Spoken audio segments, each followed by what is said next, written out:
Então, você tem aqui um ângulo de 90 graus, você tem esses dois aqui. Para um triângulo isósceles, por exemplo, se esse aqui é o de 90 graus, então aqui é 45 e aqui é 45.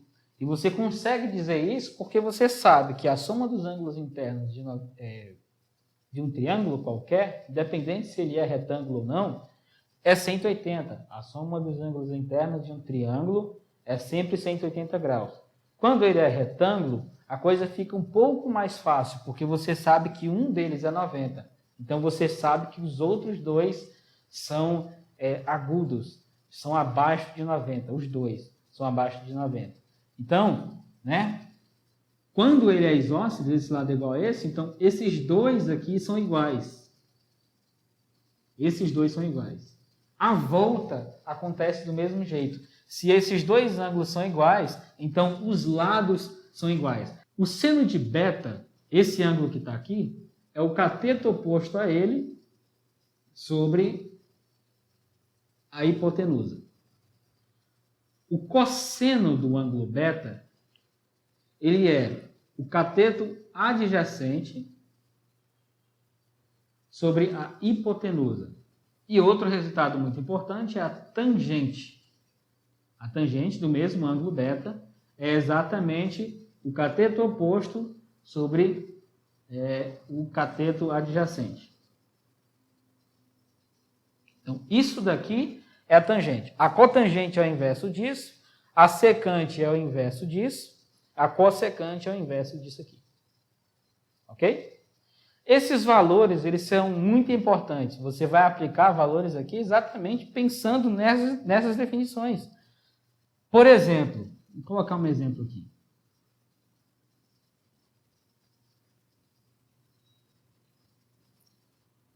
Aqui está o ângulo de 90 graus, vamos supor que aqui mede 30 graus aqui.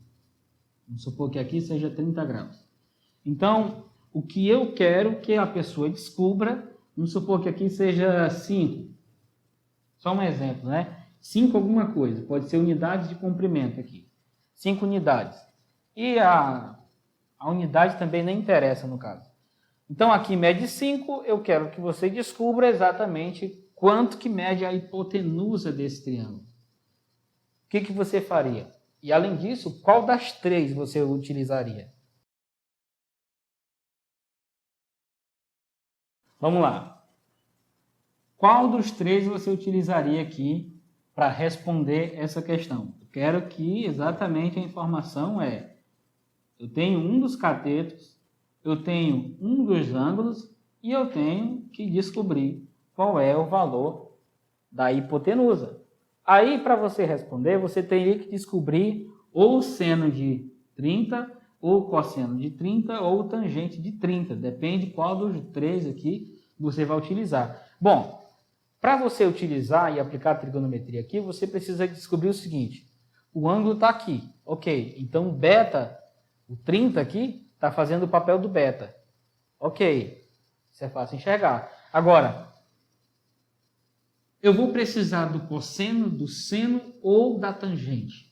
Aqui eu tenho 5. Esse é um valor de um dos catetos. Mas esse cateto é quem? Ele é oposto ou adjacente ao ângulo de 30 graus? Aí com aquela pergunta lá, né? O que é cateto adjacente? E o que eu respondi? Aí agora você tem condição de dizer, né? Esse 5 aqui, ele representa a medida do cateto que é adjacente ou o cateto que é oposto? E aí? Logicamente, cateto adjacente. E se ele é o cateto adjacente, você vai procurar descobrir qual dessas três aqui, não está difícil assim descobrir, qual desses três relaciona o cateto adjacente e a hipotenusa. Qual é deles? O cateto adjacente, aqui é o oposto, está aqui o adjacente, está aqui a hipotenusa. Né? Então, eu vou precisar do cosseno. Para descobrir, eu vou fazer cosseno de 30 é igual a 5, que é o cateto adjacente, sobre a hipotenusa. 30, o 45 e o 60 são ângulos notáveis. Aí você quer descobrir qual que é. Vou colocar aqui seno, cosseno e tangente, pelo menos, dos três. Como é que você monta a tabela? Aí vamos lá, cantar a musiquinha, né? Cantar a musiquinha é uma ova. O que você pode fazer aqui?